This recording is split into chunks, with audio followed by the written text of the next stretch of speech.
Thank you very much, everybody. It's a great honor to have President Ferdinand Marcos Jr. of the Philippines, a great family legacy, and highly respected in this country. I know that because I have many friends in the Philippines, and there's great respect, or I couldn't say it, so congratulations. Thank you. We're going to be talking about trade. We're going to be talking about war and peace. They're a very important nation militarily, and we've had some great drills lately. We're back with them. I think I can say that the last administration was not getting along with them too well. They didn't get along with anybody. They didn't know. Honestly, they didn't know what they were doing. But we have some fantastic military relationships with the Philippines, and that's been reinstituted. And Pete, I would say that you couldn't be happier, right, with the relationship. Great partner. So I just want to say it's an honor to have you. We're going to talk about trade today, and we're very close to finishing a trade deal, big trade deal actually. And we do a lot of business with you. It's a lot of income coming in for both groups. But I was surprised to see the kind of numbers. They're very big, and they're going to get bigger under what we're doing and what we're proposing. And I just want to thank you for being with us. It's a great honor. You and your representative. It's really a great honor. We have a big announcement. AstraZeneca, the big drug company, is going to spend $50 billion, just announced $50 billion in the United States in order to build various places all over the country, big manufacturing plants, pharmaceutical plants all over the country. So that's an honor. And he said they did that because of the election and because of the fact that the tariffs are placed. So they're building their facilities in New York. $50 billion, that's a big investment. And it's going to be a very good investment. I have no doubt about it. So thank you to AstraZeneca. And with that, I'd like to have you say a few words, please. Thank you very much, Mr. President. Of course, we're all very happy to be here to once again reaffirm the very strong ties between the Philippines and the United States, ties that go back over 100 years. And considering the context in which we live these days, especially in my part of the world, this has evolved into as important a relationship as is possible to have. We must remember that the United States is our only treaty partner in the Philippines, and that has stood us in good stead over the years, certainly through the Second World War, and the cultural memory of all Filipinos, down to even the school children, is that our strongest, closest, most reliable ally has always been the United States. That is something that we value, that we are grateful for, and that we will continue to foster as we go on. With the leadership of President Trump, I am very confident that we will be able to achieve that. I think it is worthwhile to remember that it was President Trump who, in his first term, characterized the relationship between the Philippines and the United States as ironclad. And that has been necessarily the case since that time that you made that statement, sir. And it is something that the Philippines will always hold close to its heart. Thank you once again, and we are honored, and it is our great pleasure to be here and to visit with the President of the United States. Thank you, sir. It's my great honor. Any questions, please? Yeah, please, go ahead. Go ahead. Mr. President, do you think that Fed Chair Jerome Powell should resign? No, I think he's doing a bad job, but he's going to be out pretty soon anyway. In eight months, he'll be out. But I call him too late. He's too late all the time. He should have lowered interest rates many times. Europe lowered their rate 10 times. We lowered ours none. And it's causing a problem for people that want to buy a home. Look, our economy is so strong now, we're blowing through everything. We're setting records. You know that, you see that. And whether it's the Philippines or anyone else, we're setting records at levels that nobody's ever seen before. But you know what? People aren't able to buy a house because this guy is a numbskull. He keeps the rates too high, and probably doing it for political reasons. The only time I remember him cutting rates, I mean, he cut the rates just before the election to try and help Kamala, or whoever he was trying to help. He probably didn't know. And he's building a building. He's $2.7 billion. They have a $900 million overrun. What is that? And that was given by Biden. That was another Biden deal. And this guy's building this building that's severely overrun. And what does he need the building for? Why does he need space for more people? So they did a big study the other day, and they called all of the great intellects and the great economists and all of the great everything. And it was 71, and only 2 got it right. Me and another gentleman that happens to be very smart. 69 people got it wrong, and the Fed got it wrong, more wrong than anybody. And he has these think tanks, and they build buildings for people that think. And it's really not thinking. It's a little bit of combination of thinking, but it's something you sort of have or you don't have. They don't. The job he's done is just terrible. He ought to raise interest rates. We should be at 1%. We should be leading the world. Instead, we're paying 4%. And if you look at what that means, that's over $1 trillion in interest that we have to pay. That with the striking of a pen, we would be saving more than $1 trillion. Is that right, Scott? Yes, Do you have sir. anything to say about it? Yes, sir. I called yesterday and this morning for the Fed to do a big internal investigation to understand not their monetary policy, but everything else. The Fed has had big mission creep, and that's where a lot of the spending's going. That's why they're building these new or refurbishing these buildings. And I think they got to stay in their lane. And I think that based on the way they cut rates last fall, they should be cutting rates now. It's inconceivable, I know the Fed very well, that they can be spending $2.7 billion to build a building. They don't do anything. It's the greatest job. You show up one day, a half a day, you make a little speech, the economy's doing well, the economy's not doing well, we're going to raise interest. And he's got it wrong. That's why I call him too late, T-O-O, too late. And it's really too bad. But it is affecting people that want to buy houses, and that shouldn't happen. And Mr. President, And he should lower them. Those rates should be 3 points lower. That's what they should be, 3 points lower, maybe more than that. I would like to ask both of you Yes. one person. Mr. President Marcos, next year, Philippines is going to be the rotating chair of ASEAN. I wonder how do you plan to balance your relationship between the United States and China? And for President Trump, Kremlin yesterday said if you are going to Beijing in September, they wouldn't rule out a meeting between you and President Putin. Is such a meeting possible? And how soon do you plan to visit China? Well, we have a lot of meetings possible. President Xi has invited me to China, and we'll probably be doing that in the not too distant future, a little bit out, but not too distant. And I've been invited by a lot of people, and we'll make those decisions pretty soon. Please. Well, as you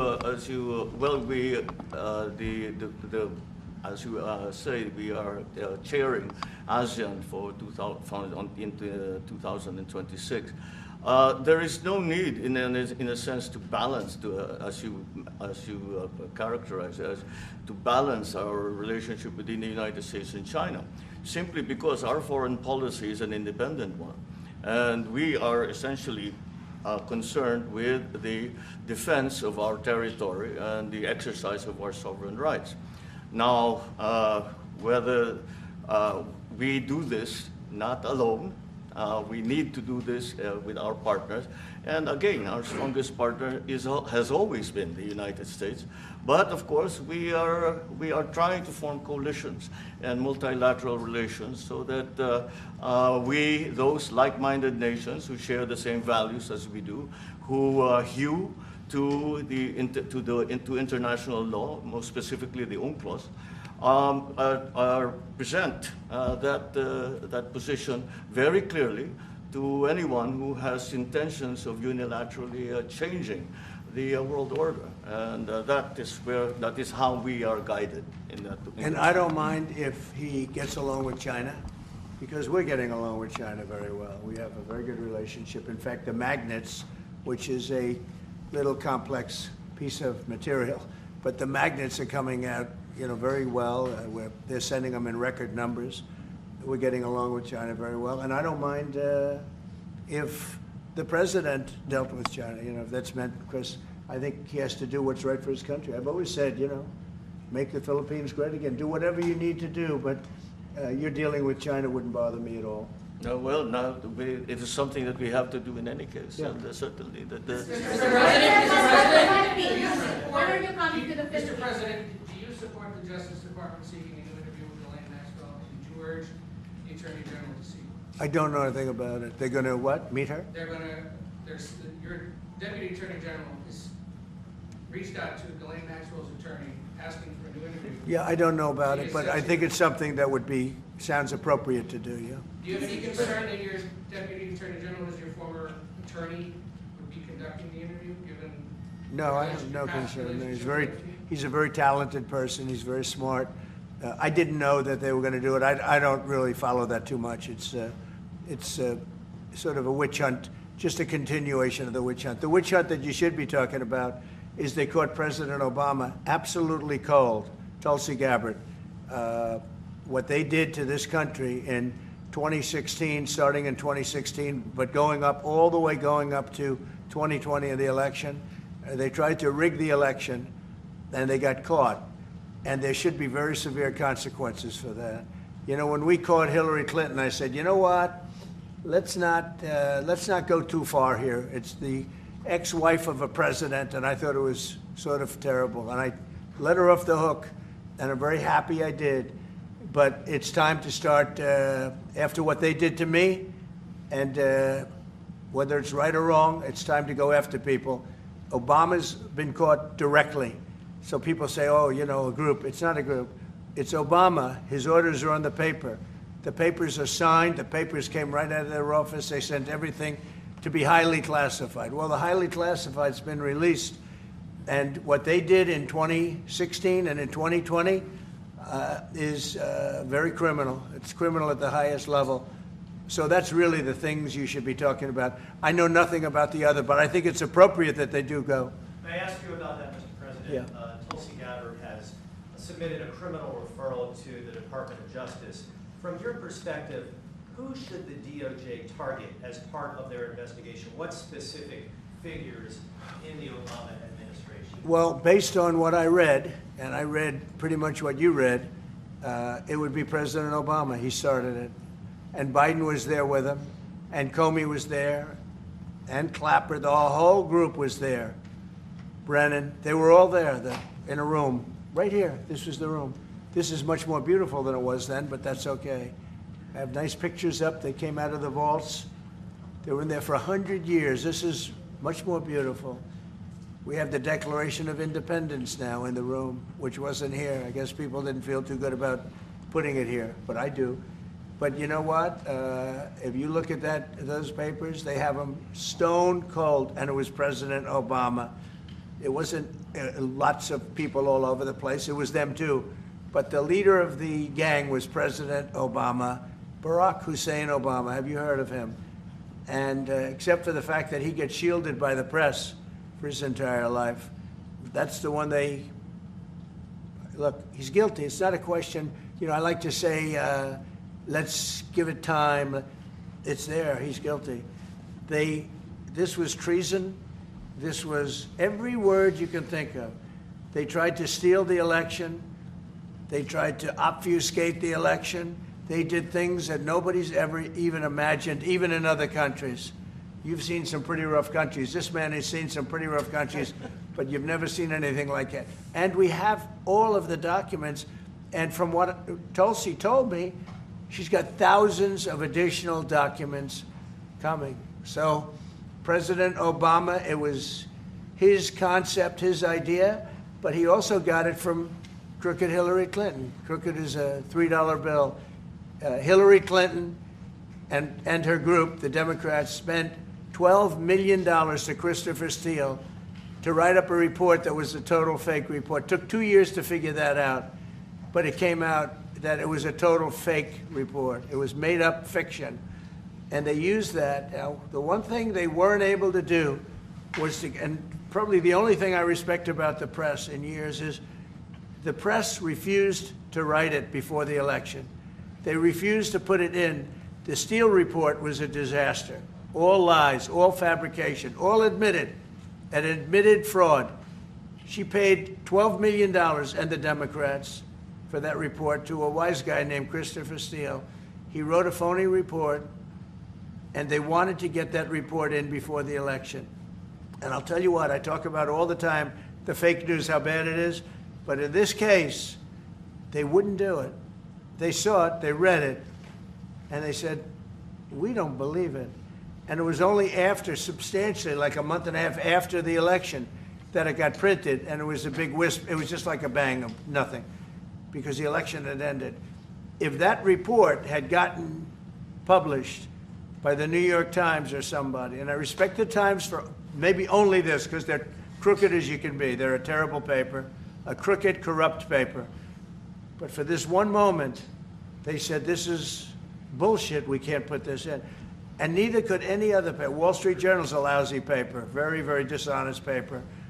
As you see, I'm suing them for a lot of money because they do things very badly.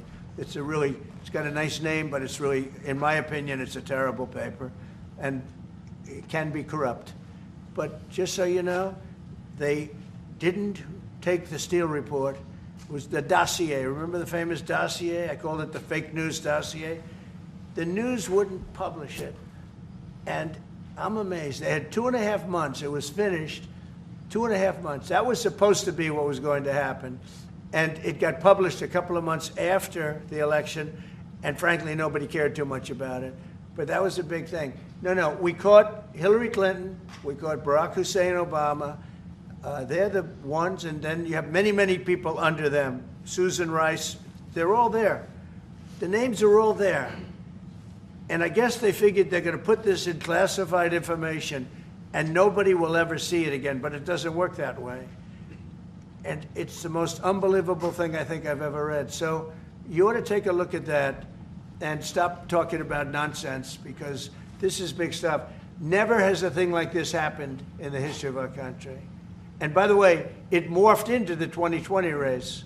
And the 2020 race was rigged, and it was a rigged election. And because it was rigged, we have millions of people in our country. We had inflation. We solved the inflation problem. But millions and millions of people came into our country because of that. And people that shouldn't have been, people from gangs and from jails and from mental institutions, people that we don't want in our country, and people that we're getting out, dangerous people. 11,888 murderers, many of them, 50%, more than 50%, murdered more than one person. I hate to say this with such a distinguished guest, but you know, they asked me a question. I got to answer the question. No, Barack Hussein Obama is the ringleader. Hillary Clinton was right there with him, and so was Sleepy Joe Biden, and so were the rest of them. Comey, Clapper, the whole group. And they tried to rig an election, and they got caught. And then they did rig the election in 2020. And then because I knew I won that election by a lot, I did it a third time, and I won in a landslide. Every swing state won the popular vote. But I won that all the same way in 2020. And look at the damage that was caused. How crucial is the ammunition hub, and how crucial is the ammunition hub that the U.S. plans to build in Subic and the Luzon corridor, considering that these will be built in areas that hosts strategic ports as well as military air bases? You're talking ammunition? Yes, the U.S. House Congressional Committee on Appropriations approved a budget. Well, it's very important. Otherwise, we wouldn't have approved it. Sorry? Yeah, it's very important. Otherwise, we wouldn't. We need ammunition. We're going to end up in a few months, we'll have more ammunition than any country has ever had. We're going to have more missiles than any country has ever had. We're going to have all the speedy missiles. We'll have the speedy ones, the slow ones, the accurate ones, the ones that are slightly less accurate. We have everything. But we will have more ammunition than any country has ever had. It's very important to me. Okay. Go ahead, please, Red. Sir, when you say that you're close to making a trade deal, what gaps remain? And for President Marcos, sir, I was just wondering, do you not think that perhaps the Philippines hosting U.S. missile systems could be considered escalatory by China, especially because they can strike using China? Thank you. Well, it's an honor to be with this gentleman. You know, I've known him, and I've known his family, actually, but I've known him. And I assume you're from the Philippines? Are you from the Philippines? Yes, sir. It's good. You're very lucky to be from the Philippines, right? It's a great place. But we're going to have a very good relationship. I mean, I know you had some problems with another president, and it was not your fault. It was the president's fault. And the country was maybe tilting toward China, but we untilted it very, very quickly. But you know, you had a country that was tilting toward China for a period of time, and I just don't think that would have been good for you. You can deal with China, you should deal with China, but when I got elected, everything changed, and they came right back to us. Say it again? Yeah, Brian, go ahead. Oh, Mr. President, I just wanted to piggyback off the Sorry, I have a housing. question to President Marcos. Yes. I'm sorry, what was the question again? It was about whether having U.S. missiles hosted in the Philippines could be considered escalatory by China.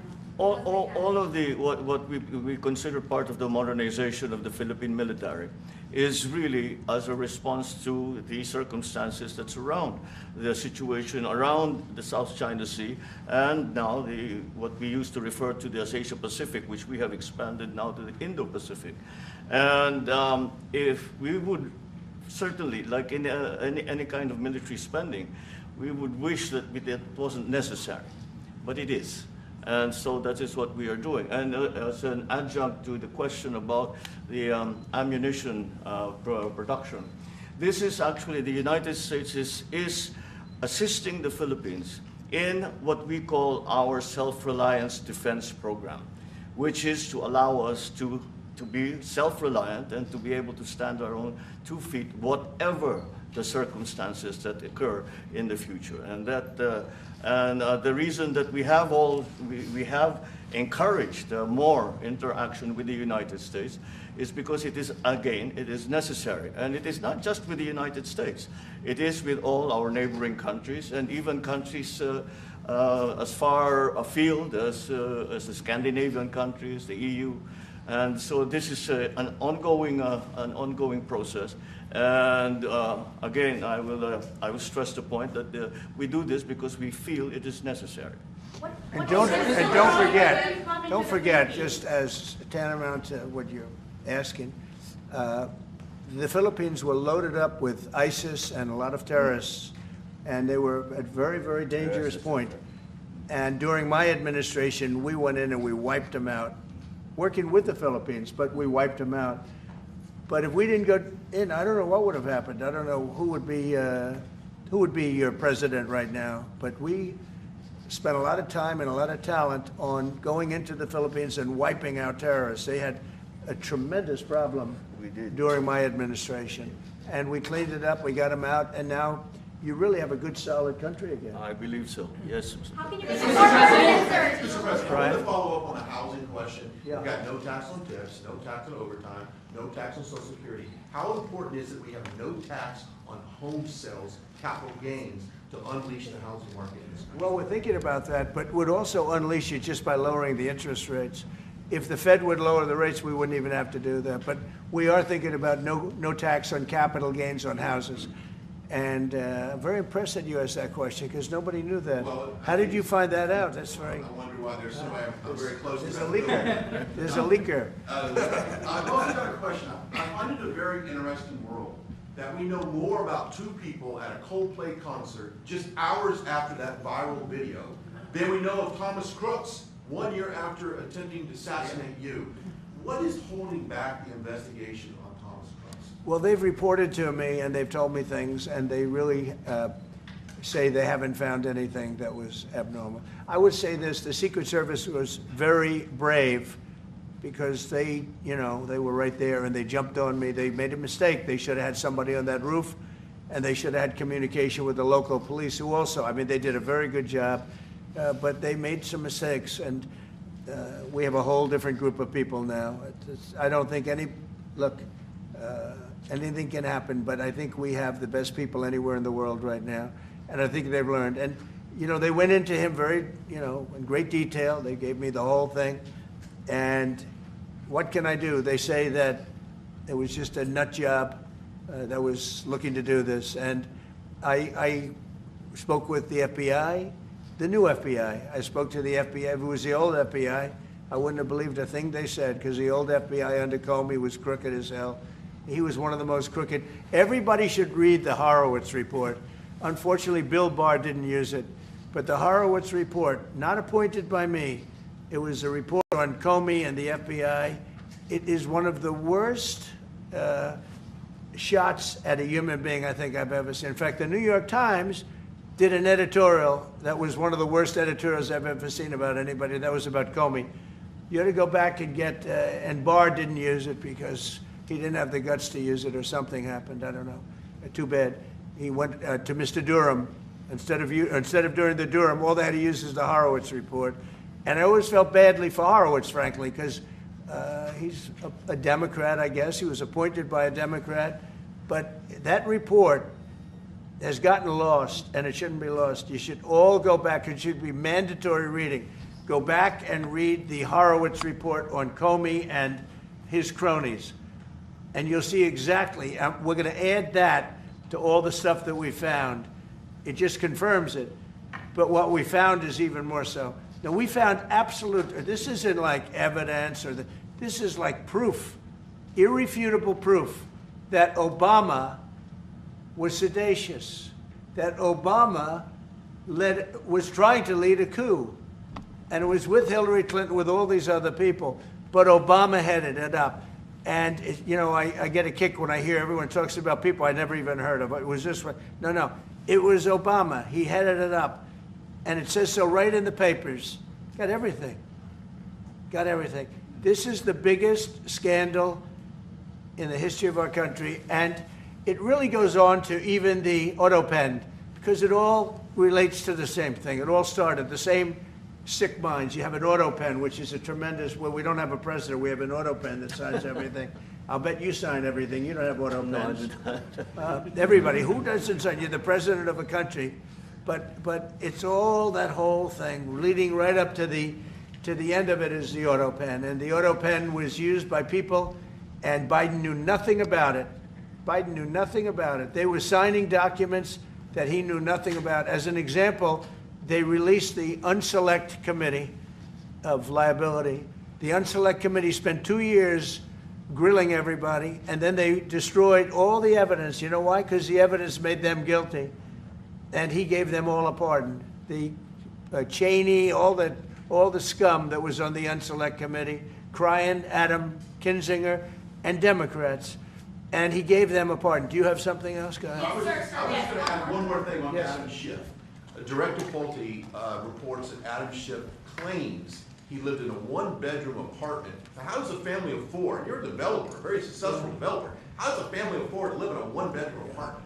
No, it looks like Adam Schiff really did a bad thing. They have him.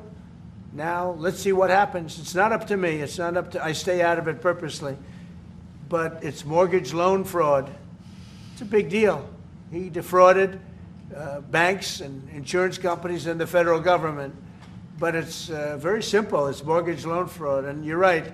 It's a lot of people to live in a one-bedroom apartment, right? But he put it down.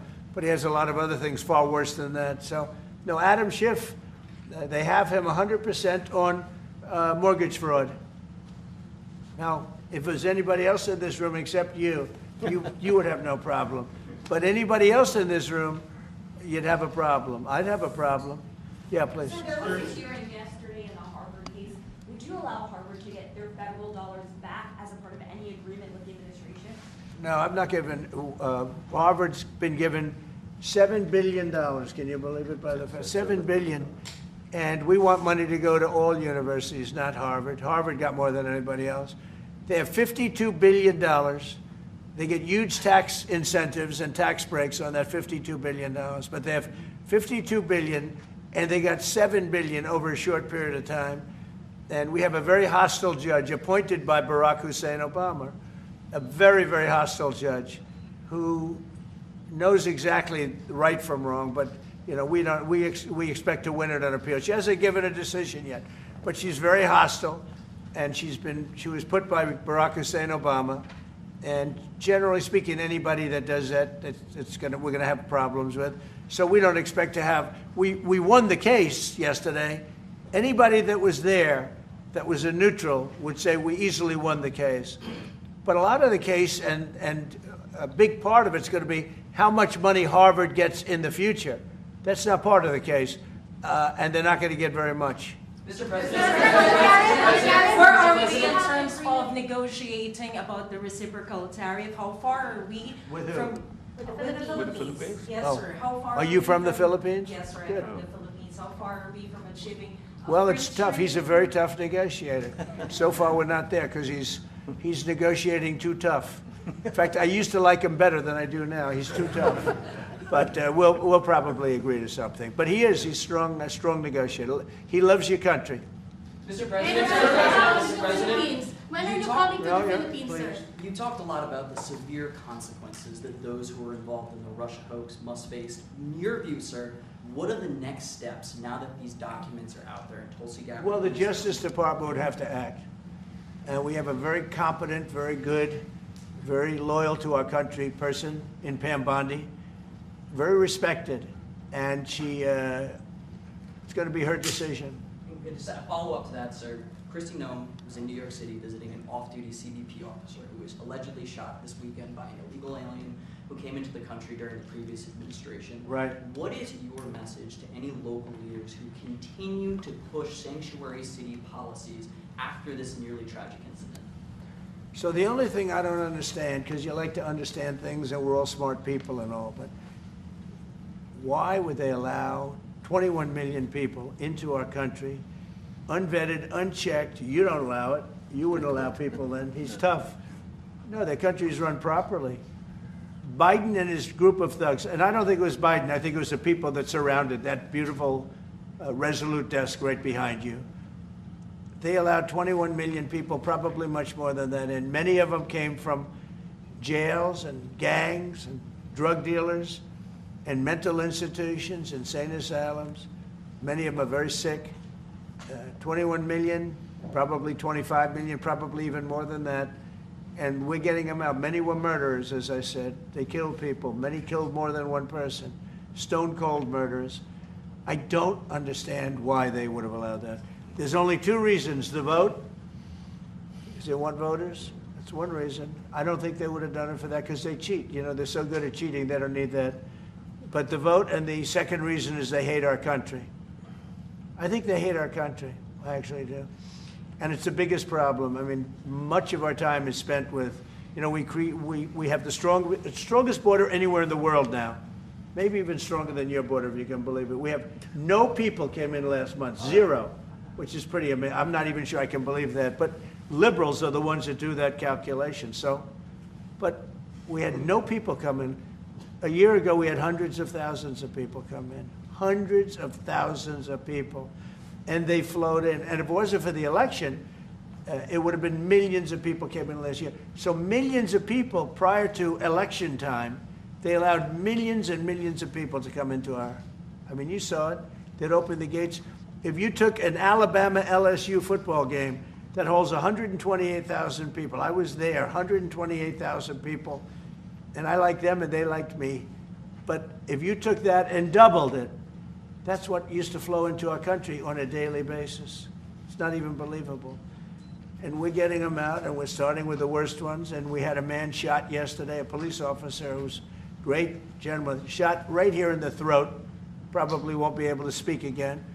But he was brave, and he shot the other guy, and they ended up getting him. And you saw the scene where his friend took him to a hospital and dumped him down on the sidewalk. The whole thing was crazy. But why would anybody do to our country what these Democrats have done? And honestly, we can never forget it.